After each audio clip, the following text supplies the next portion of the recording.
Jemaat yang dikasihi dan diberkati Tuhan,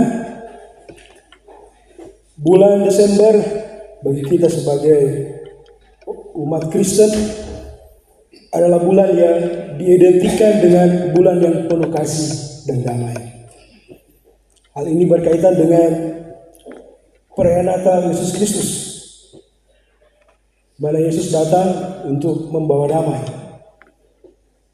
Pertanyaannya, apakah damai itu sungguh ada dan nyata dalam kehidupan kita, atau hanya menjadi slogan saja? Damai berarti suatu keadaan yang tidak ada permusuhan, rukun, tentram, tenang, sejahtera, dan aman. Namun realita yang kita hadapi bahwa tidak sedikit orang yang hidup dalam permusuhan, saling menyakiti, saling memfitnah, dan saling menghakimi untuk saling membinasakan. Itulah sebabnya tak sedikit orang menjadi sinis dengan mengucapkan, di manakah damai bisa ditemukan di dunia ini? Di tengah keluarga ada permusuhan. Di tengah hidup bergereja ada pertengkaran. Dan di tengah hidup masyarakat ada perilaku saling menaklukkan. Dan di mana-mana banyak tindakan kejahatan. Hampir tidak ada tempat untuk damai dalam arti yang sesungguhnya. Mengupayakan damai dengan sesama itu bagian dari tugas panggilan iman kita sebagai pembawa damai. Dalam bacaan kita di perenungan saat ini, Yesaya pasal 8 ayat 23 sampai 9 ayat 6, berisi janji Tuhan bagi umatnya yang berada dalam kekelaman akibat dosa mereka. Penghukuman akan mereka alami, namun penghukuman ini tidak berlangsung selamanya. Bangsa di sini menuju pada umat Israel yang berjalan dalam kegelapan, menuju pada perilaku dosa, persinahan, dan penyembahan berhala. Diam di negeri kekelaman menuju pada keadaan umat Israel di negeri yang membawa mereka pada penderitaan, melarat, lapar, dengan suasana kesesakan dan kegelapan, kesuraman yang menghimpit serta ancaman pembuangan. Dalam situasi seperti ini mereka telah melihat terang yang besar, telah bersinar atas mereka, yakni terang Tuhan yang akan menyelamatkan dengan kelahiran seorang raja, raja yang baru, yang disebut penasihat ajaib, Allah yang perkasa, Bapa yang kekal, Raja damai. Dalam kondisi menderita, ada pengharapan yang mereka miliki bahwa akan lahir Raja, pembawa damai. Penyebutan engkau telah menimbulkan dalam bacaan ini memberi arti bahwa Tuhan adalah terang itu. Ia berprakarsa memberi, dan dialah sumber sukacita sorak-sorai. Dalam bacaan ini menggambarkan kegembiraan yang meluap-luap, dan sukacita menggambarkan suatu ekspresi perasaan bahagia bercampur syukur karena diberkati. Yang digambarkan sukacita seperti di waktu panen dan sorak-sorai di waktu membagi-bagi jarahan, menuju pada keadaan yang berkemenangan terhadap musuh dan berkat yang didapatkan. Jadi ketika ada pengharapan akan kedatangan Raja yang baru ini, ada pemulihan yang terjadi, digambarkan dengan sukacita sorak-sorai yang terjadi di tengah umat.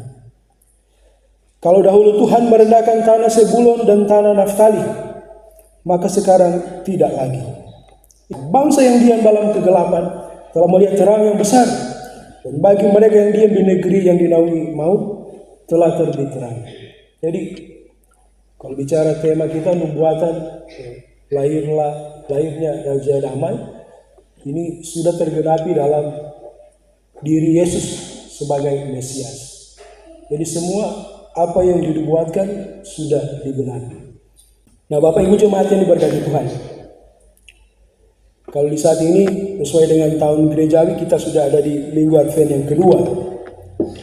Sebagaimana makna Minggu Advent adalah minggu persiapan menyambut Yesus yang lahir, Natal, tapi juga persiapan menyambut kedatangan Tuhan kembali.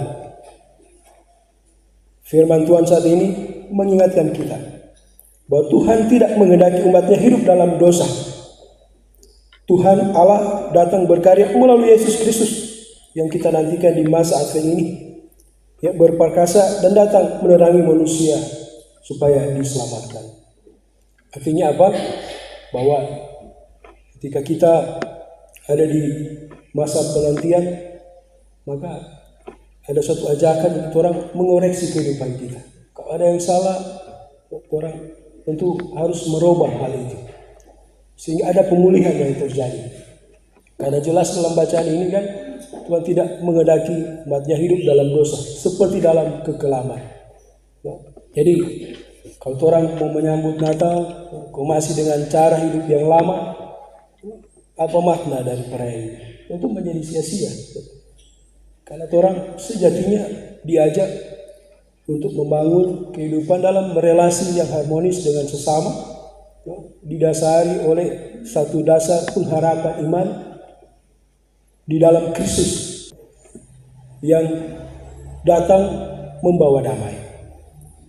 Kalau orang hidup yang berbakalai, apa artinya semuanya itu? Apalagi kalau mau menyambut Natal, kok ya di rumah sudah ada damai, ya tentu sia-sialah segala perayaan kita. Sehingga dari bacaan ini kita dapati bahwa kedatangan Sang Raja Damai membawa pemulihan bagi umatnya. Bukan hanya bagi umat Yehuda saja, tetapi bagi seluruh bangsa. Raja Damai itu telah datang, yakni Yesus Kristus, Sang Mesias. Kedatangannya membawa pemulihan. Ia memulihkan hubungan antara manusia dengan Tuhan Allah. Pemulihan ini juga berdampak kepada hubungan antara sesama manusia.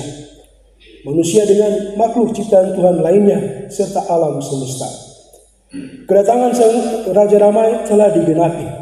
Ini tentu menjadi berita sukacita bagi dunia yang terus kita dengungkan hingga saat ini. Sebagai orang yang percaya, kita menjadi agen-agen pembawa damai bagi dunia ini. Tugas ini tidaklah mudah. Butuh kerendahan hati, ketulusan.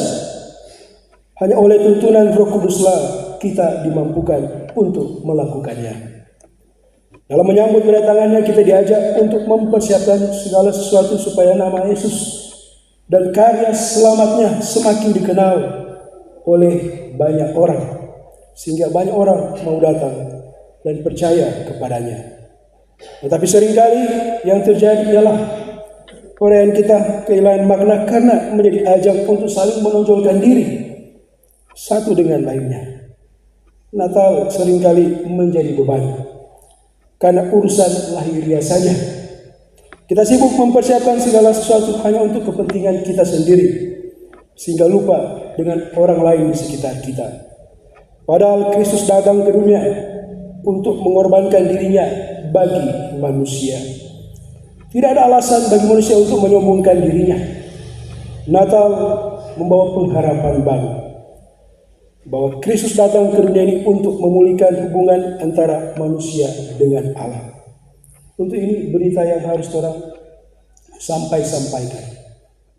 Ketika ada di Minggu Advent yang kedua, mari orang hidup dalam kasih Tuhan. Kasih Tuhan nyata dalam pengorbanan Kristus. Ini yang harus orang tonjolkan.